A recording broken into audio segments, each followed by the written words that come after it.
Now we're going to start talking about the neuroscience on a cellular level, starting with the physical and electrical properties of cells. So the Chapter 5 PowerPoint has divided into two parts of about 30 slides, 20 to 30 slides each. But I'm going to chunk the recorded lectures, up into smaller parts. I did this last year, and the students found it helpful, just so there's not so much information in one section, and it doesn't take a long time to listen to them, so you can kind of fit them in at different times. So hopefully you'll find that helpful. And if you don't, if you have feedback for me in the lecture, you don't find it helpful, let me know, and I can always change the way I do things. So, of course, we're going to start talking about the structure of neurons, because neurons are the basis of the nervous system. They are specialized cells that receive information, process that information, and generate output. So just like any other cell in the body, neurons have organelles, they have a nucleus, so inside, in the soma, or the body of the cell, is the nucleus and the Golgi bodies, the mitochondria, lysosome, endoplasmic reticulum, all of the things you would find in a regular cell. So the nucleus, Golgi apparatus, and rough endoplasmic reticulum, which is where the RNA is translated into proteins, are restricted to the soma. There are other organelles that are distributed throughout the neuron, because as we know, neurons are super long cells. Sometimes they're super tiny and short, but you can have, there's some specialized apparatus that is just specialized for the structure and function of neurons. So of course, like every other cell in the body, it's surrounded by that plasma membrane, the phospholipid membrane, separating the extracellular environment from its contents. And we're going to find out that is hugely important for the electrical properties of the cell.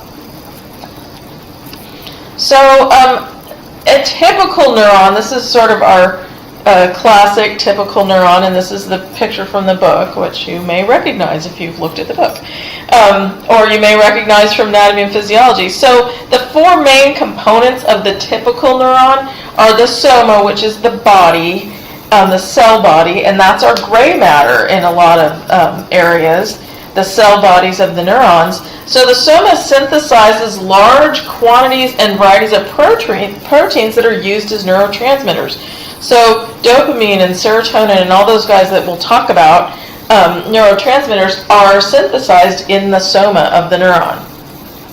Dendrites are branch-like extensions that serve as the main input sites for the cell. So there are our input apparatus. The axon is the output unit of the cell, and it's specialized to send information to other neurons or to muscle cells or to endocrine glands.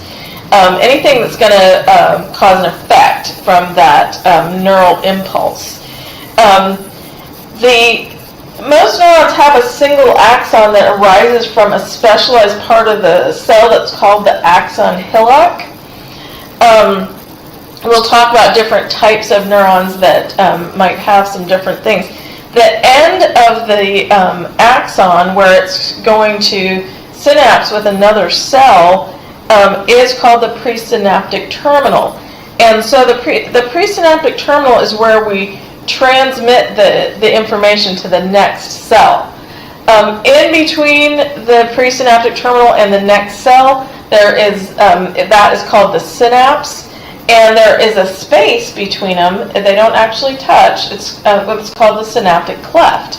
And the receiver cell that the axon attaches to is called the postsynaptic terminal. And of course, the way the presynaptic terminal communicates with the postsynaptic terminal is through neurotransmitters. Those are our chemical messengers that send that information across the synapse. So it's pretty amazing that we even got out of bed this morning, all with chemicals floating across synapses, stimulating different things. So there's it's a pretty amazing process, actually, when you think about it. So neurons transmit information about their activity via those neurotransmitters that go from the presynaptic terminal into the synaptic cleft. The synaptic cleft is the space between neurons, or the space between the neuron and the effector tissue. And that is the site for interneuronal communication. The basic functions of a neuron are reception, integration, so reception of information or impulses, integration of those, transmission, and the transfer of information. So it's pretty cool that we have cells that are specialized just for that. It's exciting, really. The nervous system is an exciting area of the body. So in the picture here, you have the sort of the animation of a neuron. In the Canvas module, I have included some links to videos that show live animations of neurotransmitters floating across synaptic clefts. It's pretty interesting. Sometimes, especially with something that's so tiny and conceptual like this, it's nice to see an animation of it. I have a picture in one of the upcoming slides that's an electron micrograph of a synaptic cleft, and you can see the neurotransmitters collecting at the end of the presynaptic terminal. It's pretty cool. So it's not just imaginary, it's actually happening, and you can see it with an electron microscope, but it's pretty tiny. So because the axon is huge, we need a transport system, or we need a mechanism for transporting substances along the axon. So when you think about something like the sciatic nerve, which goes from, L5, S2, all the way down to your big toe, how do you get neurotransmitters from the soma all the way down to your big toe? And we have this axoplasmic transport mechanism.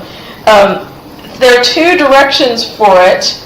Anterograde, which is going from the soma to the presynaptic terminal, and retrograde, which is going from the presynaptic terminal back to the soma.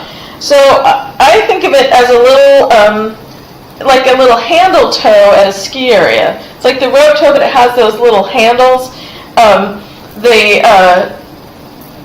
axoplasmic transport system is the rope toe. The little handles are proteins that the vesicles of neurotransmitter hold on to and get transported to the synapse. There's also an empty vesicle return to send it back to the soma. So the exoplasmic transport, it goes at different speeds depending on where you are in the body.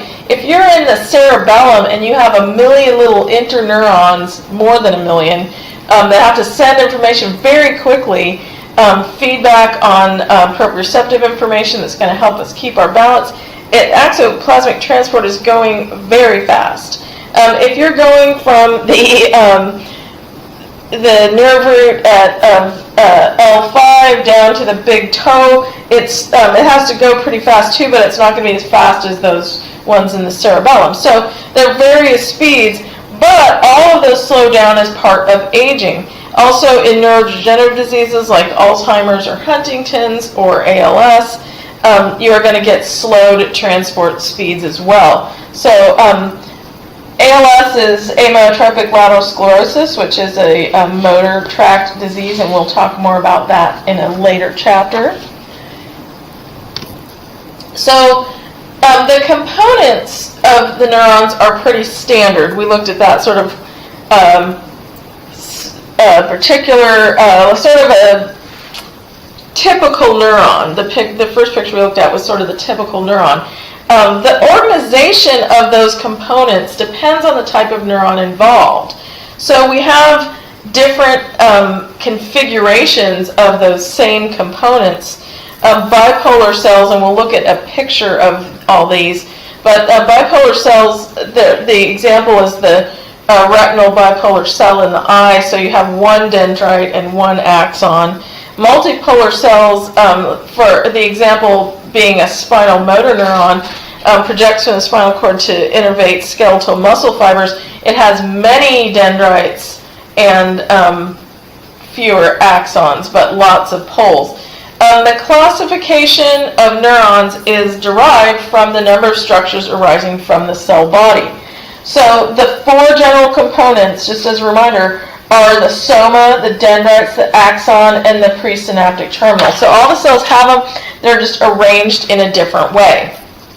So this is a figure from the book, and it's not to scale. That's a good thing to remember. So it has these different types of neurons. The arrows are indicating the direction of information flow. So the first one is the bipolar cell of the retina. It has one major dendrite with a lot of branches and one major axon coming out of the cell body. The second one is what's called a pseudo-unipolar cell. So it's a neuron that transmits information from the periphery of the central nervous system. The cells are considered to be having two axons, a peripheral axon that conducts signals from the periphery to the cell body, and a central axon that conducts signals to the spinal cord. So what's considered the peripheral axon is sort of like a specialized dendrite. That's why it's a pseudo-unipolar. It's similar to a bipolar, but it just has a slightly different function. So the peripheral sensory cells conducting signals into the spinal cord, these are those pseudo-unipolars. So C is a multipolar. They have lots of dendrites and a single axon. That's sort of that classic neuron that we looked at earlier. It conducts signals into the spinal cord. In this particular one, it's a spinal sensory neuron. Multipolar cells, they can be configured differently. So the fourth one there is a multipolar cell that's typical of the cerebellum. It has so many inputs, lots and lots of inputs, because lots of information has to go through the cerebellum.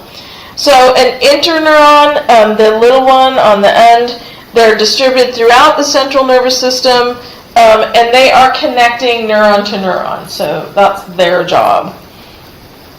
So each of the different neurons has its individual job. Here is a bipolar cell. It has two primary structures, a dendritic root, which divides into multiple dendritic branches, and the axon, which projects to form presynaptic terminals that are going to communicate with other cells.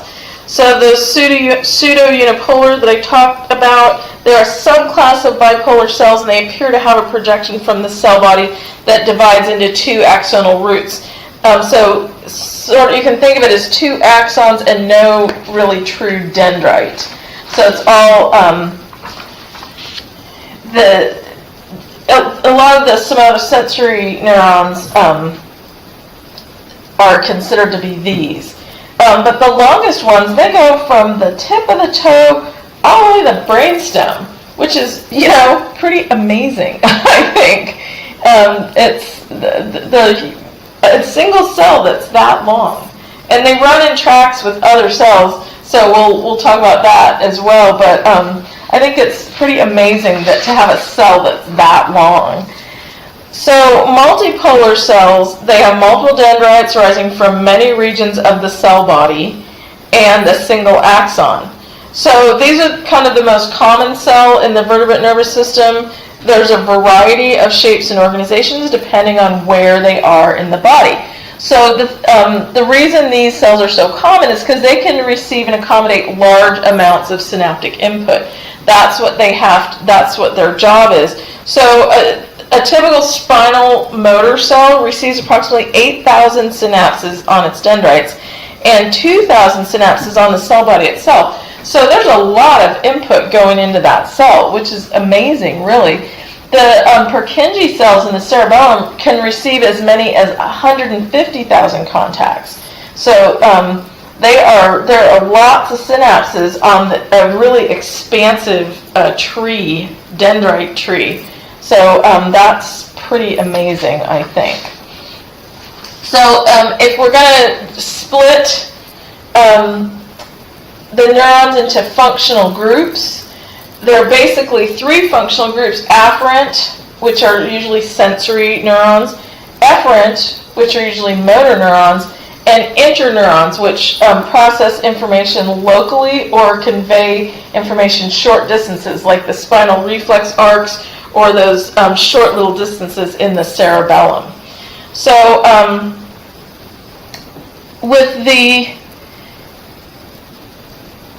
exoplasmic transport, that's really a communication system or a transport system within the cell. The functional groups are communication within the entire nervous system.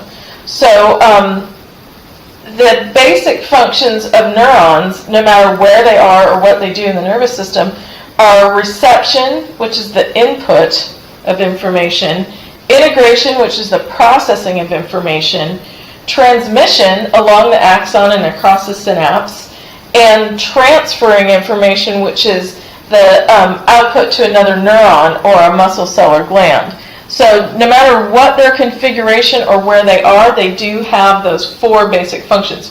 So I want you to know those 4 basic functions, which that sounds like a good exam question, doesn't it?